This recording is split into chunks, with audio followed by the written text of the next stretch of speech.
क्या आप भी किसी बीती बात, रिश्ते या पछतावे को दिल से निकाल नहीं पा रहे? क्या आपने कभी किसी बात को इतनी गहराई से पकड़ा है कि वो आपको ही तोड़ने लगी? क्या आप चाहते हैं कि आप अपने अतीत के बोझ से आजाद होकर एक हल्का, खुशहाल जीवन जी सकें? कभी कोई रिश्ता, कोई गलती या कोई बीती हुई बात जो आज भी आपके दिल में जिंदा है। आज हम बात करेंगे उस कला की जिसे कहते हैं लेटिंग गो, यानी छोड़ देना। तो आज हम बात करेंगे एक ऐसी किताब की जो आपको सिखाएगी छोड़ने की कला। द आर्ट ऑफ लेटिंग गो लेखक देमन ज़ाहारियादेस द्वारा लिखी गई एक गाइड है जो हमें सिखाती है कि कैसे हम अपने पुराने ज़ख्मों, पछतावों, गुस्से और नकारात्मक भावनाओं से खुद को मुक्त कर सकते हैं। यह किताब बताती है कि छोड़ना हार मानना नहीं है, बल्कि यह आत्मिक आज़ादी की ओर पहला कदम है। एक, ओवरथिंकिंग से मुक्ति। लेखक बताते हैं कि बार बार सोचने की आदत हमें वर्तमान से काट देती है।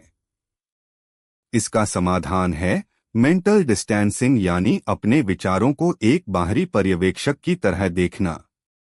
2, इमोशनल क्लटर को साफ करना। हमारे मन में कई अधूरी बातें, पछतावे और डर जमा होते रहते हैं। लेखक ब्रेन डंपिंग तकनीक सुझाते हैं, हर चिंता को कागज पर उतारिए और उसे व्यवस्थित कीजिए। 3, नॉन अटैचमेंट का अभ्यास।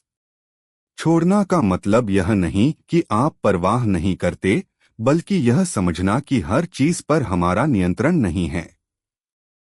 यह विचार स्टोइक फिलॉसफी से प्रेरित है। 4, नेगेटिव सेल्फ टॉक को बदलना। हमारे भीतर की आवाज अक्सर आलोचनात्मक होती है। लेखक सिखाते हैं कि कैसे हम उस आवाज को पहचानकर उसे सकारात्मक और सहायक संवाद में बदल सकते हैं। 5, टॉक्सिक रिलेशनशिप्स से दूरी। अगर कोई रिश्ता लगातार आपको थका रहा है, तो उसे छोड़ना आत्मसंरक्षण है, न कि स्वार्थ। सीमाएं तय करना और खुद को प्राथमिकता देना जरूरी है। 6, फॉरगिवनेस, खुद को और दूसरों को माफ करना। माफी देना किसी को सही ठहराना नहीं है, बल्कि खुद को उस बोझ से मुक्त करना है जो हमें पीछे खींचता है। निक ट्रेंटन की किताब द आर्ट ऑफ लेटिंग गो का पहला अध्याय डिकोटोमी ऑफ कंट्रोल, यानी नियंत्रण की द्वैतता पर आधारित है। यह अध्याय स्टोइक दर्शन, स्टोइक फिलॉसफी से प्रेरित है और मानसिक शांति पाने की एक मूलभूत कुंजी सिखाता है। यह अध्याय स्टोइक दर्शन पर आधारित है। स्टोइक दर्शन का उद्देश्य है आंतरिक शांति और मानसिक स्वतंत्रता प्राप्त करना। यह मानता है कि हम बाहरी घटनाओं को नियंत्रित नहीं कर सकते, लेकिन अपनी प्रतिक्रिया को जरूर नियंत्रित कर सकते हैं। हमें सिखाता है कि किन चीजों पर हमारा नियंत्रण है, जैसे हमारे विचार, निर्णय, और किन पर नहीं, जैसे दूसरों का व्यवहार। मानसिक शांति पाने के लिए हमें केवल उन्हीं चीजों पर ध्यान देना चाहिए जो हमारे नियंत्रण में हैं। मुख्य विचार, जीवन में दो तरह की चीजें होती हैं। एक जो हमारे नियंत्रण में हैं, जैसे हमारे विचार, निर्णय, प्रयास, प्रतिक्रिया। 2 जो हमारे नियंत्रण में नहीं हैं, जैसे मौसम, दूसरों का व्यवहार, अतीत की घटनाएं। मानसिक तनाव तब होता है जब हम उन चीजों को बदलने की कोशिश करते हैं जो हमारे बस में नहीं होती। शांति तब मिलती है जब हम केवल अपने नियंत्रण वाली चीजों पर ध्यान केंद्रित करते हैं। आइए इसे उदाहरण से समझते हैं। उदाहरण 1, चलिए मान लेते हैं कि हम परीक्षा की तैयारी कर रहे हैं। हमारे नियंत्रण में है कि आप कितनी मेहनत करते हैं, कैसे पढ़ते हैं, समय का प्रबंधन। लेकिन बाहर का नियंत्रण है, पेपर कितना कठिन होगा, बाकी छात्र क्या करेंगे। सीख, अगर आप सिर्फ अपनी तैयारी पर ध्यान दें और बाकी की चिंता छोड़ दें, तो आप शांत और आत्मविश्वासी रहेंगे। उदाहरण 2, ऑफिस में प्रमोशन हमारे नियंत्रण में है। आप कितना अच्छा काम करते हैं, समय पर डिलीवरी, टीम वर्क। लेकिन बाहर का नियंत्रण है, बॉस का मूड, कंपनी की पॉलिसी, दूसरों की परफॉर्मेंस।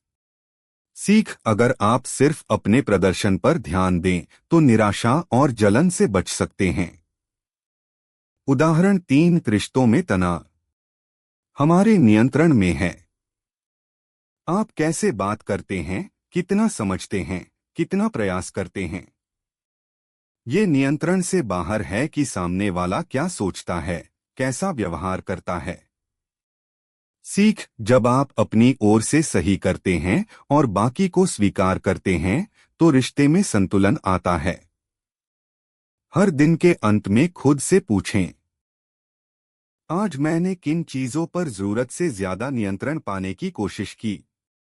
एक सूची बनाएं, मेरे नियंत्रण में और मेरे नियंत्रण से बाहर, और फिर सिर्फ पहले कॉलम पर ध्यान दें। यह अध्याय हमें सिखाता है कि छोड़ना कमजोरी नहीं बल्कि समझदारी है। जब हम यह पहचान लेते हैं कि क्या हमारे बस में है और क्या नहीं, तो हम खुद को अनावश्यक तनाव से मुक्त कर सकते हैं। निक ट्रेंटन की द आर्ट ऑफ लेटिंग गो का चैप्टर 2 हमें सिखाता है कि कैसे अपने विचारों और भावनाओं को बिना जज किए देखना सीखें। इससे आत्मस्वीकृति बढ़ती है और आत्मालोचना कम होती है। हम अक्सर अपने विचारों को अच्छा या बुरा, सही या गलत कहकर जज करते हैं। यह जजमेंट हमें शर्म, अपराध बोध और आत्मालोचना में डाल देता है। इस अध्याय में बताया गया है कि विचारों को केवल देखना और स्वीकार करना, बिना उन्हें लेबल किए, मानसिक शांति की ओर पहला कदम है। आइए इसे उदाहरण से समझते हैं। उदाहरण 1, गुस्सा आना। स्थिति, किसी ने आपको ट्रैफिक में कट कर दिया और आपको गुस्सा आ गया। जजमेंटल सोच, मुझे इतना गुस्सा नहीं करना चाहिए, मैं बहुत नेगेटिव हूं। नॉन-जजमेंटल सोच, मुझे गुस्सा आया, यह एक स्वाभाविक प्रतिक्रिया है। मैं इसे महसूस कर रहा हूं और यह थोड़ी देर में चला जाएगा। सीख, जब आप अपनी भावनाओं को स्वीकार करते हैं तो वे जल्दी शांत हो जाती हैं। उदाहरण 2, असफलता का डर। स्थिति, आपने किसी इंटरव्यू में अच्छा प्रदर्शन नहीं किया। जजमेंटल सोच, मैं फेल हो गया, मैं कभी सफल नहीं हो पाऊंगा। नॉन-जजमेंटल सोच, यह एक अनुभव था, मैं इससे सीख सकता हूं और अगली बार बेहतर कर सकता हूं। सीख, खुद को जज करने से आत्मविश्वास टूटता है, लेकिन स्वीकार करने से आत्मविकास होता है। विचारों को बादल समझो। अपने विचारों को आसमान में तैरते बादलों की तरह देखें। वे आते हैं, जाते हैं, लेकिन आप आसमान हैं, स्थिर और शांत। हर बार जब कोई विचार आए, बस कहें, यह एक विचार है, मैं इसे देख रहा हूं। नॉन-जजमेंटल अवलोकन आत्मस्वीकृति की शुरुआत है। यह अभ्यास हमें खुद से जुड़ने, खुद को समझने और खुद को माफ करने की शक्ति देता है। निक ट्रेंटन की द आर्ट ऑफ लेटिंग गो का अध्याय 3 एक बेहद व्यावहारिक और असरदार तकनीक पर केंद्रित है, ब्रेन डंपिंग और मानसिक सफाई। यह अध्याय हमें सिखाता है कि कैसे हम अपने दिमाग में जमा हुई उलझनों और चिंताओं को बाहर निकालकर मानसिक स्पष्टता और शांति पा सकते हैं। हमारा मस्तिष्क एक सीमित संसाधन है। जब उसमें बहुत सारी अधूरी बातें, चिंताएं और विचार जमा हो जाते हैं तो वह थक जाता है। ब्रेन डंपिंग एक ऐसी प्रक्रिया है जिसमें हम अपने दिमाग के सारे विचारों को बिना फिल्टर किए कागज पर उतारते हैं। यह प्रक्रिया मानसिक सफाई की तरह काम करती है। जैसे कमरे की सफाई करने से सुकून मिलता है, वैसे ही दिमाग की सफाई से भी। ब्रेन डंपिंग कैसे करें? एक कागज और पेन लें या डिजिटल नोट्स ऐप खोलें। 2, 5, 10 मिनट तक बिना रुके जो भी आपके मन में चल रहा है उसे लिखते जाएं, चाहे वह तर्कसंगत हो या नहीं।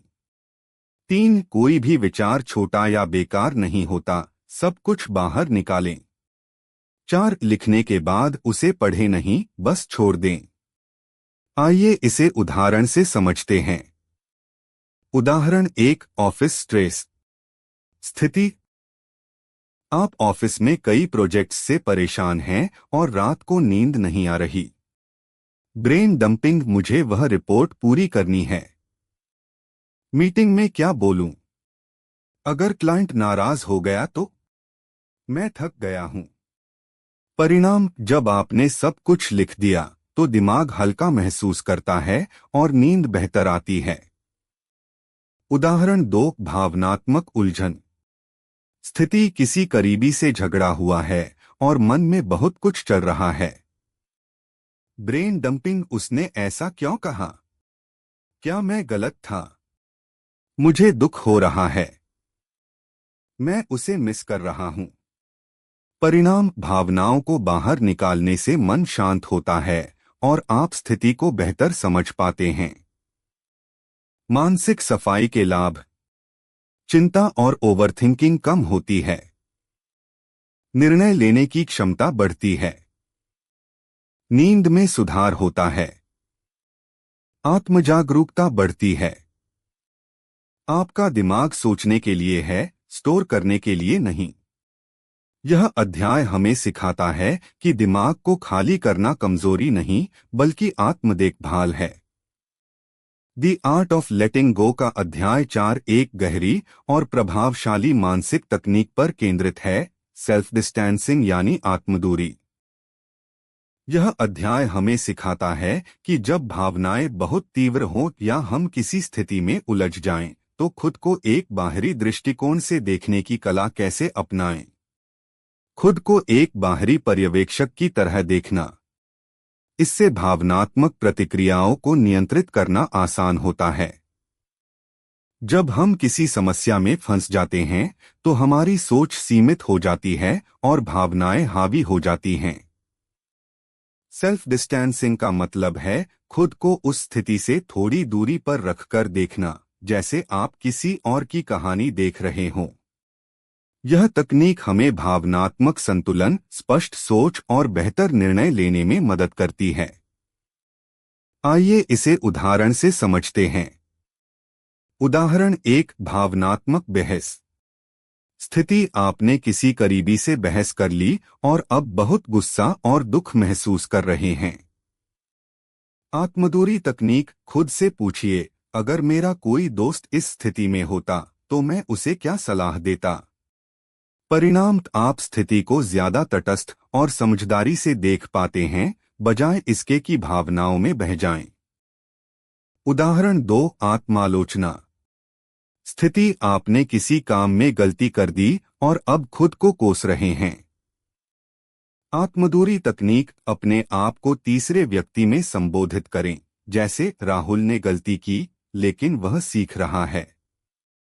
परिणाम: यह भाषा आपको खुद के प्रति दयालु बनाती है और आत्मसंवेदना बढ़ाती है। जब आप तनाव में हो तो मैं की जगह अपना नाम लेकर सोचें। उदाहरण: मैं बहुत परेशान हूं की जगह कहें, सोनू अभी बहुत तनाव में है, लेकिन वह इससे निपट सकता है। जब आप खुद को एक कहानी के पात्र की तरह देखते हैं तो आप लेखक बन जाते हैं और लेखक के पास हमेशा विकल्प होते हैं।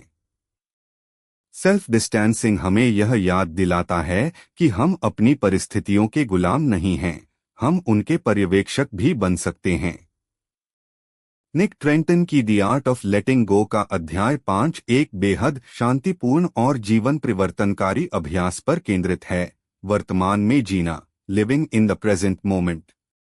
यह अध्याय हमें सिखाता है कि कैसे हम अतीत की पछतावों और भविष्य की चिंताओं से बाहर निकलकर अभी में जीना सीखें, क्योंकि यहीं पर असली शांति और संतुलन छिपा है। अतीत की पछतावे और भविष्य की चिंता छोड़कर वर्तमान में ध्यान केंद्रित करना। हमारा मन या तो अतीत की गलतियों में उलझा रहता है या भविष्य की अनिश्चितताओं से डरता है। लेकिन जीवन केवल वर्तमान क्षण में घटित होता है, न कि बीते कल या आने वाले कल में। इस अध्याय में बताया गया है कि माइंडफुलनेस और ध्यान मेडिटेशन जैसी तकनीकों से हम अपने मन को अब में लाकर मानसिक शांति पा सकते हैं। आइए इसे उदाहरण से समझते हैं। उदाहरण 1, अतीत की गलती। स्थिति, आपने किसी रिश्ते में गलती की और अब बार बार पछता रहे हैं। वर्तमान में जीने की सोच, मैं उस समय की स्थिति में जो समझ आया वही किया। अब मैं सीख चुका हूं और आगे बढ़ रहा हूं। परिणाम, आप खुद को माफ कर पाते हैं और आत्मग्लानि से बाहर निकलते हैं। उदाहरण 2, भविष्य की चिंता। स्थिति, आप किसी इंटरव्यू या परीक्षा को लेकर बहुत चिंतित हैं। वर्तमान में जीने की सोच, इस समय मैं जो कर सकता हूं, तैयारी, अभ्यास, वही करूंगा। बाकी भविष्य की बात है। परिणाम, आप शांत रहते हैं और बेहतर प्रदर्शन कर पाते हैं। आइए एक अभ्यास करते हैं। 5, 4, 3, 2, 1 माइंडफुलनेस टेक्निक।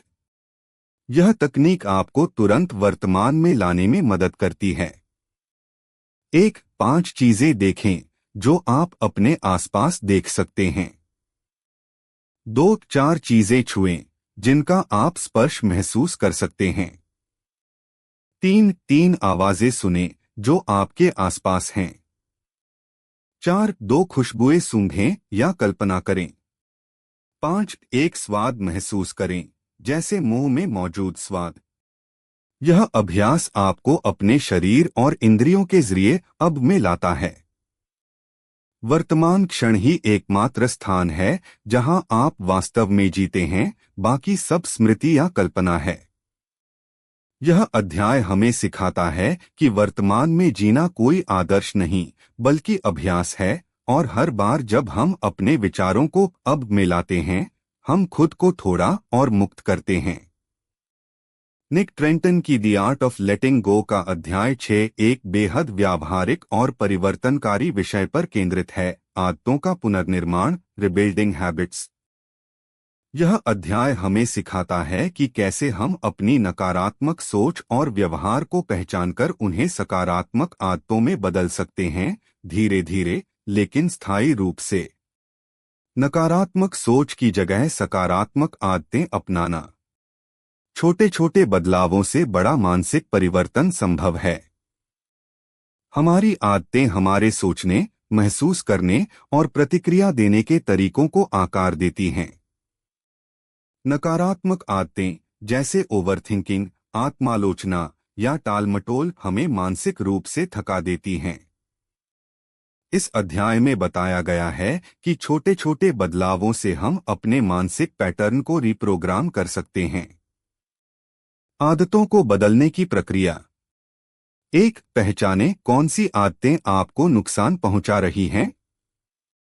2, ट्रिगर समझें, वे कब और क्यों सक्रिय होती हैं।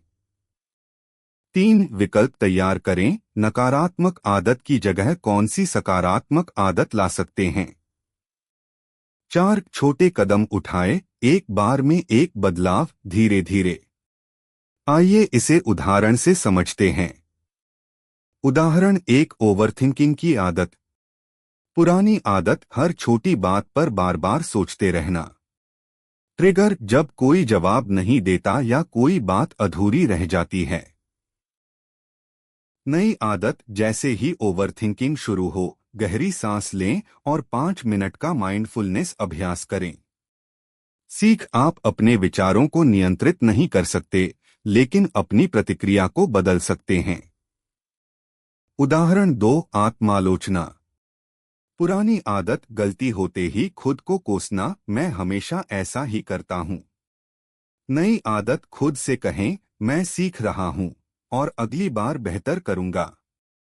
सीख, भाषा बदलने से सोच बदलती है और सोच बदलने से जीवन। उदाहरण 3, टालमटोल, प्रोक्रास्टिनेशन। पुरानी आदत, जरूरी कामों को टालना और अंत में तनाव लेना। नई आदत, काम को 10 मिनट के छोटे हिस्सों में बांटना और एक टाइमर लगाकर शुरू करना। सीख, जब शुरुआत आसान हो तो आदतें टिकाऊ बनती हैं। ट्रिगर संकेत जैसे ही सुबह उठें। रूटीन नई आदत 1 मिनट ध्यान या 3 पॉजिटिव बातें लिखना। रिवॉर्ड इनाम खुद को शाबाशी देना या मुस्कुराना। यह छोटा चक्र धीरे धीरे बड़ी आदतों में बदल सकता है। आप वही नहीं हैं जो आप सोचते हैं, आप वही हैं जो आप बार बार करते हैं। यह अध्याय हमें सिखाता है कि छोटे बदलावों से बड़ा मानसिक परिवर्तन संभव है और हर दिन एक नया मौका है खुद को बेहतर बनाने का। द आर्ट ऑफ लेटिंग गो का अध्याय 7 एक बेहद आत्मीय और गहराई से जुड़ा विषय उठाता है, खुद से संवाद, सेल्फ टॉक। यह अध्याय हमें सिखाता है कि हम अपने आप से कैसे बात करते हैं और यह बात करने का तरीका हमारे आत्मसम्मान, सोच और मानसिक स्वास्थ्य को कितना प्रभावित करता है। आत्मसंवाद, सेल्फ टॉक को सकारात्मक बनाना। खुद को प्रोत्साहित करना और आलोचना से बचना। हम दिन भर अपने मन में खुद से बातें करते रहते हैं, इसे ही सेल्फ टॉक कहते हैं। अगर यह बातचीत नकारात्मक हो, मैं बेकार हूं, मुझसे नहीं होगा, तो यह हमें कमजोर बनाती है। लेकिन अगर यह संवाद सहायक और सकारात्मक हो, मैं कोशिश कर रहा हूं, मैं सीख रहा हूं, तो यह हमें आत्मविश्वास और शांति देता है। आइए इसे उदाहरण से समझते हैं। उदाहरण 1, गलती करने पर। नकारात्मक सेल्फ टॉक, मैं हमेशा गलती करता हूं, मैं कभी नहीं सुधर सकता। सकारात्मक सेल्फ टॉक, गलती होना सामान्य है, मैं इससे सीखकर आगे बढ़ सकता हूं। सीख, खुद से दयालुता से बात करने से आत्मग्लानि कम होती है और सुधार की संभावना बढ़ती है। उदाहरण 2, किसी चुनौती से पहले। नकारात्मक सेल्फ टॉक, मैं ये नहीं कर पाऊंगा, मैं बहुत कमजोर हूं। सकारात्मक सेल्फ टॉक, मैंने पहले भी मुश्किलों का सामना किया है, मैं इस बार भी कर लूंगा। सीख, सकारात्मक संवाद से डर कम होता है और आत्मबल बढ़ता है। हर सुबह आईने में देखकर खुद से कहें, मैं सक्षम हूं, मैं खुद से प्यार करता हूं, मैं हर दिन बेहतर हो रहा हूं। यह अभ्यास धीरे धीरे आपके अंदर की आवाज को दयालु और प्रेरणादायक बना देता है। आप अपने सबसे अच्छे दोस्त की तरह खुद से बात करें, आलोचक की तरह नहीं। यह अध्याय हमें याद दिलाता है कि हमारे शब्दों में शक्ति होती है और जब हम खुद से प्रेमपूर्वक बात करते हैं तो हम खुद को हील करने लगते हैं। तो दोस्तों, द आर्ट ऑफ लेटिंग गो सिर्फ एक किताब नहीं, यह एक आत्मिक सफर है। अगर आप भी अपने जीवन से पुराने बोझ हटाकर एक नई शुरुआत करना चाहते हैं, तो यह किताब आपके लिए एक गाइड बन सकती है।